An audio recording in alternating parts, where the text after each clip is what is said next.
Hello friends, कैसे हैं आप? सर बढ़िया। देखिएगा, मैं आपके साथ रिजल्ट जो है पेश कर रहा हूँ वो मेग मनी ऑर्गेनिक्स लिमिटेड के रिजल्ट्स हैं। और मेग मनी ऑर्गेनिक्स रिजल्ट के जो रिजल्ट हैं वो आपके साथ मैं कंपेयर करूँगा क्वार्टर ऑन क्वार्टर पर भी, ईयर ऑन ईयर पे भी। हालांकि देखिएगा, ऐसे बिजनेस जो है वो ईयर ऑन ईयर पे कंपेयर करने चाहिए, क्योंकि जो सीजन टू सीजन जो है आप उसको मैच कर पाते हैं। अगर आप क्वार्टर ऑन क्वार्टर पे एनालिसिस करेंगे तो आपको बहुत बढ़िया ग्रोथ देखने के लिए मिलेगी। मोस्टली ऐसी सभी कंपनीज के अंदर जहां पर कि पिछला जो पीरियड था वो कोविड से प्रेशर में था। तो यहाँ पर हमने इसी तरीके से एनालिसिस किया था रिलायंस का भी। तो रिलायंस को जब हमने क्यू ऑन क्यू पे देखा था तो बहुत ही बम्पर प्रॉफिट था, कंपनी की मैनेजमेंट भी यही बता रही थी।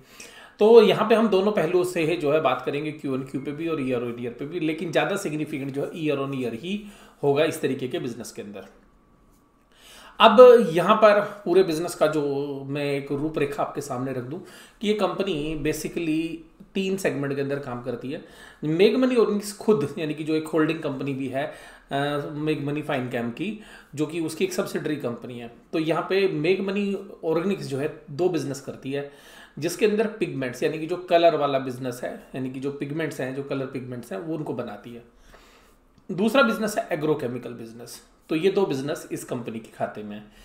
इसकी सब्सिडरी के माध्यम से एक और कंसोलिडेशन करते हैं ये अपने फाइनेंशियल्स के अंदर, वो है मेग मनी फाइन कैम, जिसके अंदर इन्होंने पिछले 2 साल के अंदर काफ़ी ज़बरदस्त एक्सपेंशन किया और आगे भी काफ़ी एक्सपेंशन है।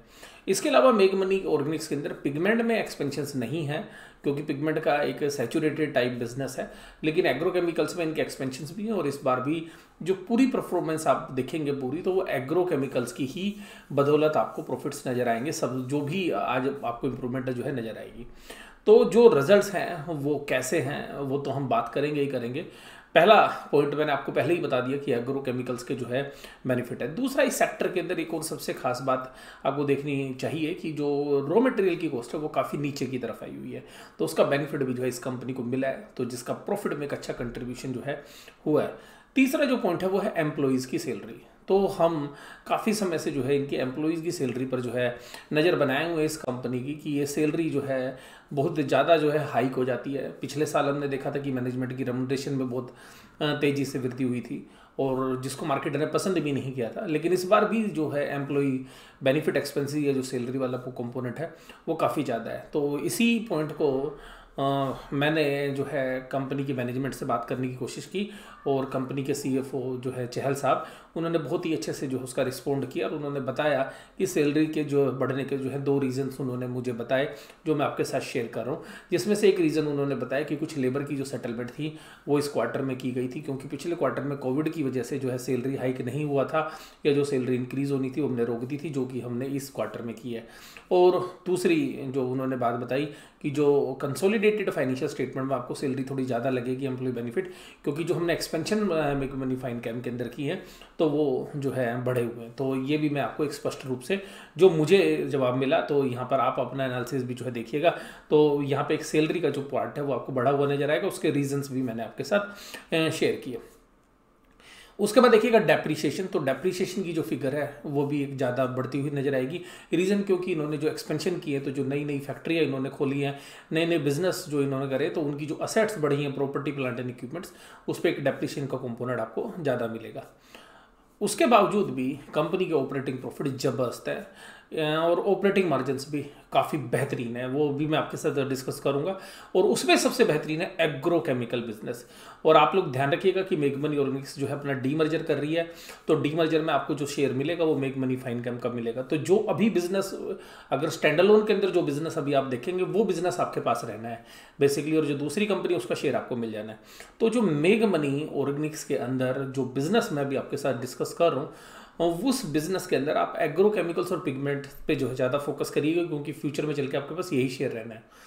तो इस बिजनेस के अंदर जो एग्रोकेमिकल का बिजनेस है उसमें आप ये कह सकते हैं कि एक एक्स्ट्रा ऑर्डिनरी जो मार्जिन हैं वो इस क्वार्टर में देखने के लिए मिले। अब बात करेंगे बाद में नेट प्रॉफिट की। तो नेट प्रॉफिट में एक टैक्स का इम्पैक्ट होता है। तो देखिएगा इस क्वार्टर के अंदर टैक्स काफ़ी भारी मात्रा के अंदर जो है कंपनी ने पे किया है, और एक डेफर टैक्स की जो एडजस्टमेंट है वो भी इस क्वार्टर में है, तो जिसकी वजह से आपको टैक्स बढ़ता हुआ नजर आएगा।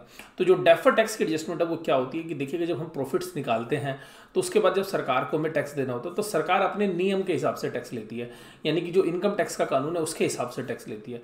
लेकिन हम अपनी अकाउंटिंग बनाते हैं कंपनी एक्ट के हिसाब से, कंपनी के कानून के हिसाब से, अपनी अकाउंटिंग पॉलिसीज के हिसाब से, अकाउंटिंग स्टैंडर्ड्स के हिसाब से। तो उसके हिसाब से अगर कभी टैक्स हमारा कम बनता है और इनकम टैक्स के हिसाब से हमारा जो है ज़्यादा बनता है, तो हमें ये ध्यान रखना पड़ता है कि बेशक से इनकम टैक्स का के हिसाब से हमसे टैक्स कम वसूला जा रहा है, लेकिन अकाउंटिंग में टैक्स ज़्यादा आ रहा है, तो हम उस डिफरेंस को डेफर्ड टैक्स लायबिलिटी मानते हुए आज ही अपनी बुक्स ऑफ अकाउंट में रिकॉर्ड कर लेते हैं। तो एक डेफर्ड टैक्स की जो है लायबिलिटी भी इस पीरियड के अंदर आएगी, जिसका बेनिफिट कंपनी को जो है या तो पहले ले चुकी होगी, वो डेफर्ड टैक्स की लायबिलिटी जो है यहाँ पर आप एक क्रिएट कर रहे हो, जिसका बेनिफिट आपको फ्यूचर में जो है एडजस्ट हो जाएगा। तो यहाँ पर आपको डेफर्ड टैक्स की एक असेट्स या डेफर्ड टैक्स लायबिलिटी की जो एक एडजस्टमेंट है वो हमेशा ध्यान रखनी है। तो यहाँ पे हालांकि दोनों एडजस्टमेंट आएंगी, एक क्वार्टर में असेट्स की है, एक क्वार्टर में जो है लायबिलिटीज़ की है। तो इन सारे बिंदुओं को मैंने आपके साथ शेयर किया जिससे कि आपको रिजल्ट अच्छे से समझ में आ सके। एक डिस्क्लोजर है, ये शेयर मेरे पर्सनल होल्डिंग के अंदर है, तो मैं जो भी एनालिसिस करूँगा वो मैं इंडिपेंडेंट एनालिसिस करने की कोशिश करूंगा। लेकिन देखिएगा फिर भी क्योंकि पर्सनल होल्डिंग मेरे पास भी है, मेरी फैमिली मेम्बर्स के पोर्टफोलियो में भी है, तो हो सकता है कि आपको थोड़ा सा बायस लगे। मैं इस बात से जो है इनकार नहीं करूंगा। और इस एनालिसिस को अब हम शुरुआत करते हैं, और एनालिसिस कैसा लगा ये लास्ट में आपसे मैं पूछूंगा ज़रूर, तो वो आपने बताना है। आइएगा अब एनालिसिस की तरफ बढ़ते हैं। देखिएगा मेक मनी की मीटिंग हुई 12 बजे और 2:30 बजे ख़त्म हो गई, और उसके बाद रिजल्ट आए। रिजल्ट आपके सामने देखिएगा। पिछले क्वार्टर में 427 करोड़ की सेल थी, लॉकडाउन वाला पीरियड था, 625 करोड़ की सेल है, 48% का जंप है रेवेन्यू के अंदर। लेकिन अगर आप पिछले साल से भी कंपेयर करेंगे तब भी आपको रेवेन्यू जबरदस्त मिलेंगे, और करीबन 18 से 19% के बीच में रेवेन्यू ग्रोथ आपको पिछले साल से भी मिलेगी। तो ये जो रेवेन्यू ग्रोथ है ये काबिल तारीफ है, और ये कंपनी को अपनी एक्सपेंशन के बदौलत मिल रहा है। और जो मैंने अभी आपको बोला कि बहुत सारी जो फैक्ट्री हैं उनमें उन्होंने एक्सपेंशन किया है, तो वो रीज़न है। आप देखिएगा टोटल में भी 550 करोड़ की सेल के सामने 627। तो मैं ईयर ऑन ईयर भी बात करूं, क्योंकि क्वार्टर में तो आप एकदम बम्प देखेंगे ही, क्योंकि ये जो बम्पर प्रॉफिट है वो पिछले क्वार्टर से आपको ज़्यादा लगेंगे, ईयर ऑन ईयर आपको थोड़े से कम लगेंगे, लेकिन प्रॉफिट अच्छे। अब देखिएगा मटेरियल कॉस्ट, जहाँ पे 532 करोड़ की सेल के सामने 316 यानी कि 316 करोड़ के मटेरियल के एक्सपेंसेस थे, वो 329 करोड़ के। तो मटेरियल की कॉस्ट आपकी लोअर साइड पे है, यानी कि आपकी इतनी सारे सेल्स बढ़ने के बाद भी रेवेन्यू कम है। ट्रेड का जो फीचर्स है वो इस बार कम है। पिछली बार इन्होंने 90 करोड़ का माल खरीद के बेचा था, इस बार केवल 56 करोड़ का। तो ट्रेडिंग एक्टिविटीज़ थोड़ी सी कम है आपको। और आपको पता है कि इंटरनेशनल बॉर्डर्स पे जिस तरीके से इनका रॉ मटेरियल काफ़ी कुछ माल ये जो है चाइना से भी लाके यहाँ पे सेल करते थे, तो वहाँ से भी जो है माल नहीं आ रहा है, तो वो भी आपको जो है साफ साफ नजर आएगा। उसके बाद देखिएगा एम्प्लॉय बेनिफिट एक्सपेंसेस 33 करोड़ थे, जो इस बार 43 करोड़ से, तो 10 करोड़ रुपए ज़्यादा है पिछले क्वार्टर से भी, इस क्वार्टर से भी। और वो रीजंस मैंने आपको बताया कि मैनेजमेंट से बात करने के बाद चहल साहब ने जो है एक बहुत ही पोलाइट जो रिस्पॉन्स दिया वो मैंने आपके साथ शेयर किया, कि उन्होंने बताया कि देखिएगा एक तो लेबर की सेटलमेंट थी उसकी वजह से बढ़ा है, और दूसरा जो एक्सपेंशन में, तो इसलिए हमें जो है स्टैंड अलोन बैलेंस शीट में भी जाके देखना पड़ेगा कि एम्प्लॉय के बेनिफिट एक्सपेंसेस कितने हैं। तो स्टैंड अलोन फाइनेंशियल्स के अंदर भी हम जाके देखेंगे। उसके बाद देखिएगा फाइनेंस कॉस्ट बढ़ रही है, और आपको पता है पिछली बार 6 करोड़ की थी, इस बार 11 करोड़ की है। कोई बात नहीं, क्योंकि आप एक्सपेंशन करोगे तो पैसा उधार आप ले रहे हो। हालांकि देखिएगा ये बहुत ज़्यादा नहीं बढ़ी, क्योंकि पिछले क्वार्टर में भी 10 करोड़ थी।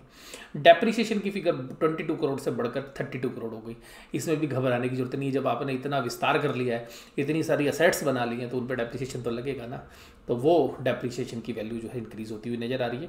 अदर एक्सपेंसेस में भी जो है करीबन 6-7% की तेजी है, तो वो इन्फ्लेशन एडजस्ट है। और वो बिजनेस भी जब आपका बड़ा हो रहा है, एक्सपेंड हो रहा है, तो आप देखिए इन खर्चों को भी मानेंगे कि खर्चे हो रहे हैं। अब इन खर्चों के सामने प्रॉफिट देखिएगा 130 करोड़, पिछले साल था 100 करोड़, और पिछले क्वार्टर में था 65 करोड़ बिफोर एक्सपेंशनल आइटम्स। तो आप देखेंगे ऑलमोस्ट डबल, ये 98% का ऑपरेटिंग प्रॉफिट आया है। और उसमें सबसे खास बात मैं आपको जो बताना चाहूँगा, वो मुझे जो सबसे बेहतरीन लग रही है कि जो ऑपरेटिंग प्रॉफिट मार्जिन है दैट इज़ अबव 20%, यानी कि जो पीबीटी का मार्जिन है, मैं इसमें डेप्रिसिएशन भी ले रहा हूँ, डेप्रिसिएशन हटा के जो भी प्रॉफिट है उसमें ले रहा हूँ, अगर डेप्रिसिएशन से पहले लेंगे तो आपको और अच्छा मार्जिन जो है नजर आएगा। तो देखिएगा 20% के ऑपरेटिंग प्रॉफिट मार्जिन आपके सामने है, जो कि पिछले क्वार्टर में 17-18% थे। तो ये जो मार्जिन बढ़े हैं ये काबिल तारीफ है, मार्केट इसको जरूर से जरूर जो है देखना चाहेगी।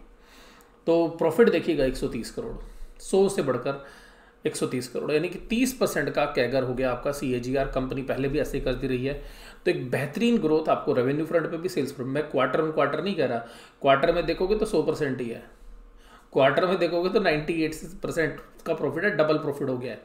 तो मार्केट को ये रिजल्ट पसंद आएंगे, ऐसी मैं उम्मीद करता हूँ कि ये रिजल्ट जो है पसंद आने चाहिए मार्केट को।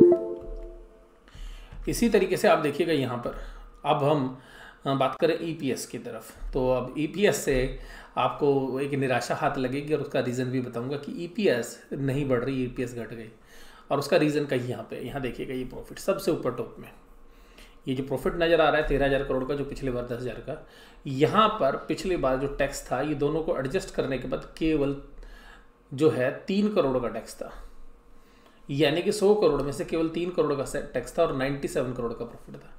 अब क्या 130 करोड़ में से जो टैक्स है वो 29 + 1 यानी कि 30 करोड़ के आसपास का लोन है, लॉस है, सॉरी 29 + 7 तो 37, तो 37 करोड़ का जो है टैक्स है, जो पिछली बार 3 क्वार्टर था। तो अगर आपको टैक्स ही आपका 30 करोड़ बढ़ जाएगा तो अल्टीमेटली आपका क्या होगा, प्रॉफिट तो आपके कम होने ही होने। तो ये जो प्रॉफिट आपको कम होते हुए नजर आ रही हैं, ये देखिएगा इस वजह से कि टैक्स का बर्डन ज़्यादा है, और ये एक डेफर्ड टैक्स की लायबिलिटी है जो करीबन 7 करोड़ के आसपास है, 7.5 करोड़ के आसपास, और उसी की वजह से, जबकि पिछले साल सेम क्वार्टर में 10 करोड़ का आपके पास डेफर्ड टैक्स असेट्स थी, यानी कि आपके पास एक फ़ायदा था। अब यहाँ देखिएगा आपके पास, तो ये जो 92 है और 97 है, फिर भी आप ऑपरेशनल फ्रंट पे देखिएगा तो बहुत ही बेहतरीन रिजल्ट आपको लगेंगे। और ये किसी एक बढ़ती हुई कंपनी के लिए, जब उसकी ग्रोथ की जो शुरू के ईयर्स होते हैं, उन ईयर्स के अंदर जनरली इस तरीके की जो टैक्स या सैलरीज हैं वो बढ़ती हुई नज़र आती हैं। लेकिन जब कंपनी का बिजनेस बड़ा हो जाता है तो फिर आपको एक और अलग तरीके से जो है आपको इकोनॉमीज ऑफ स्केल्स मिलने शुरू हो जाते हैं, यानी कि बिजनेस बड़ा हो जाता है, खर्चे कम, प्रोपोर्शनली कम बढ़ते हैं। तो हम इसी उम्मीद में कि आगे भी ये इस तरीके से जो है ग्रोथ बढ़ेगी, और आगे भी जो है हमें अच्छे प्रॉफिट्स नजर आएंगे। तो देखिएगा 3 रुपये 19 पैसे की जो है EPS है। अगर आप मुझसे पूछेंगे कि मैंने कितना अनुमान लगाया था, तो मेरी जो एक्सपेक्टेशन थी इस क्वार्टर के अंदर 2 रुपये 20 पैसे, 2 रुपये 30 पैसे, 2 रुपीज़ 20 पैसे, 2 रुपीज़ 30 पैसे की मेरा एक एवरेज कैलकुलेशन थी, और मुझे अच्छे में ऐसा उम्मीद था कि 3 रुपये 20 पैसे की तरफ जो है EPS आएगी। तो मेरे जो अच्छा जो मैंने एक्सपेक्ट किया था अच्छे साइड पे, तो उस तरफ जो है EPS जो है आई है। और जिस तरीके का एनवायरनमेंट था, क्योंकि बहुत सारे प्रोडक्ट इनके इंडस्ट्रियल कंजम्पशन में भी हैं, तो उन सब एंगल्स को अगर हम देखें तो रिजल्ट्स काफ़ी अच्छे हैं, अच्छे क्या कहूँगा बेहतरीन रिजल्ट्स हैं इस क्वार्टर के अंदर। अब देखिएगा सबसे अच्छी परफॉर्मेंस कहाँ पे आई।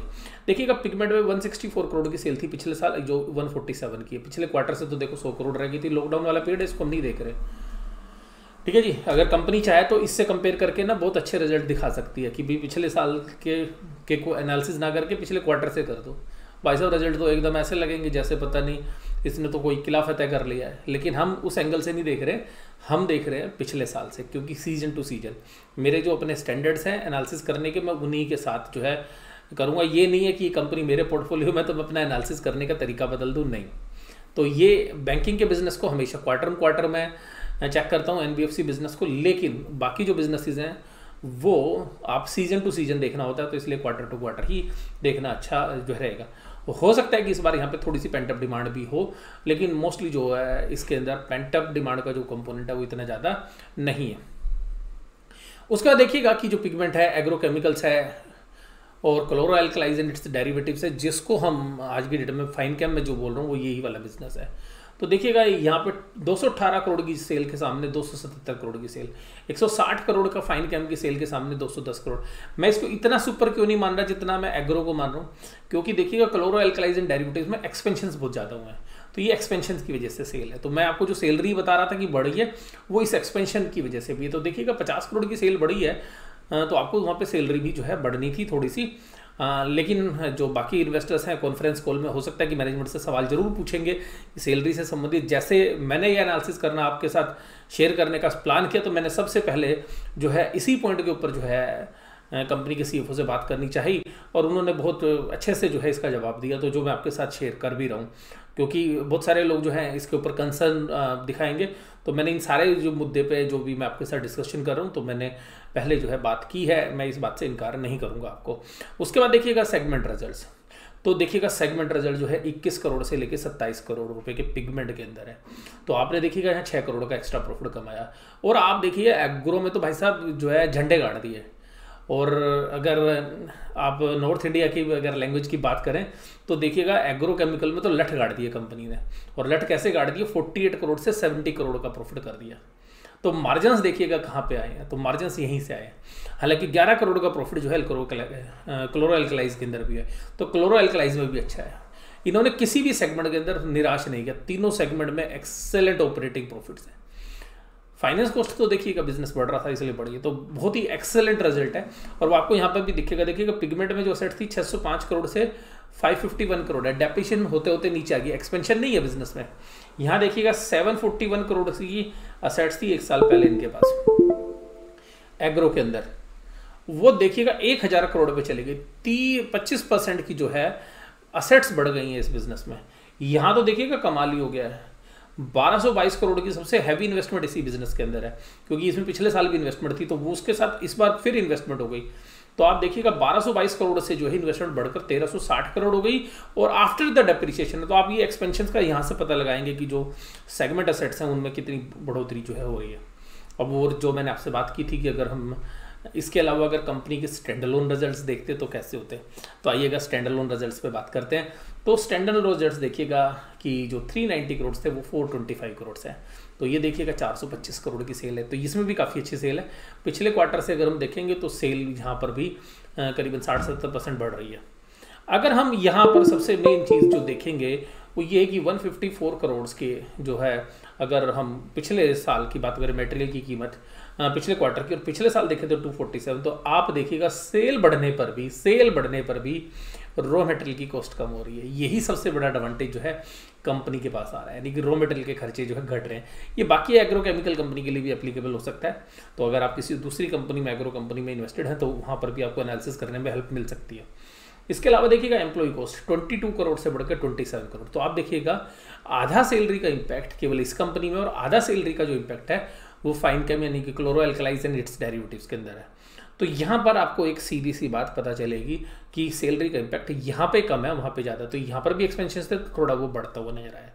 अब यहाँ पर अगर आप प्रॉफिट देखिएगा कि पिछले क्वार्टर में 38 करोड़ के प्रॉफिट थे, जो अब 88 करोड़ के प्रॉफिट है। 38 के सामने 88, राइट। अब ये देखिएगा ये जो प्रॉफिट है ये क्या कह रहे हैं, ये कह रहे हैं डबल से भी ज़्यादा हो गए। तो जो बिजनेस आपके पास रहना है उस बिजनेस में देखिए ग्रोथ क्या है। पिछले साल से भी कंपेयर करिए, 40% से ऊपर के ऑपरेटिंग प्रॉफिट्स में ग्रोथ है पिछले साल के मुकाबले भी स्टैंड अलोन बिजनेस में। Excellent performance. उसके बाद देखिएगा टैक्सेस भी सारे इसी में लगे हैं। देखो आपको वहां पे 9 करोड़ से 22 करोड़ के टैक्स है, फिर भी आप देखिएगा 61 करोड़ के प्रॉफिट के सामने 65 करोड़ के प्रॉफिट है। इसका मतलब है कि आपको बिजनेस में कहां पर प्रॉफिट कम हुआ है, क्लोरो एल्कलाइज में। वो सब्सिडरी कंपनी है, वो तो शेयर ही आपके पास नहीं रहना थोड़े दिनों बाद, लेकिन फिर भी उसके बदले में आपको शेयर मिलेंगे। 1000 शेयर के बदले में 94 शेयर उस कंपनी के भी मिलेंगे आपको, जो शेयर होल्डर्स हैं उनको मैं बता दूं। तो वो एक्स्ट्रा एक तरीके से बोनस ही आना है आपके पास। तो यहाँ पे देखिएगा 61 से 65, बेहतरीन 60 करोड़ से 65 आफ्टर हैवी टैक्सेस, क्योंकि टैक्स बढ़े हैं, क्योंकि टैक्स की एडजस्टमेंट थी, फिर भी एकदम एक्सेलेंट जो है परफॉर्मेंस कंपनी की देखने के लिए मिली है। और स्टैंड अलोन पे भी अगर ईपीएस देखेंगे तो 2.59 है, और 2.59 की ईपीएस को मैं आपको स्टैंड अलोन कंपनी की बता रहा हूँ जिसके अंदर फाइन कैम इंक्लूड नहीं है। अगर हम ये मानते हैं कि ऐसी ईपीएस आगे भी कंटिन्यू रहेगी, तो आप ये मान के चलिएगा कि साल भर की स्टैंड अलोन की जो ईपीएस है, साल भर की जो स्टैंड अलोन की ईपीएस है वो आपको 10 रुपये के आसपास देखने के लिए कम से कम मिलेगी। और 10 रुपये की अगर ईपीएस आपको स्टैंड अलोन बिजनेस में मिल रही है, 10 रुपये की ईपीएस आपको कहाँ पे मिल रही है, स्टैंड अलोन बिजनेस में मिल रही है, तो आप ये मान के चलिएगा कि 10 रुपये की स्टैंड अलोन बिजनेस में इस तरीके का कोई भी शेयर आपको 12 से कम की पी पर जो है नहीं मिलेगा अच्छी मैनेजमेंट वाली। तो 120 रुपये तो जो है इसके फेयर वैल्यू बनती है। आप इसको थोड़ा कंजर्वेटिव भी अगर आज की 8 की ही पी रेशियो देते हैं तो भी ये देखिएगा 90 रुपये से 100 रुपये के बीच में केवल इस स्टैंड अलोन बिजनेस की वैल्यू बनती है, और जो शेयर आपको फ्री में मिलेगा वो अलग से है।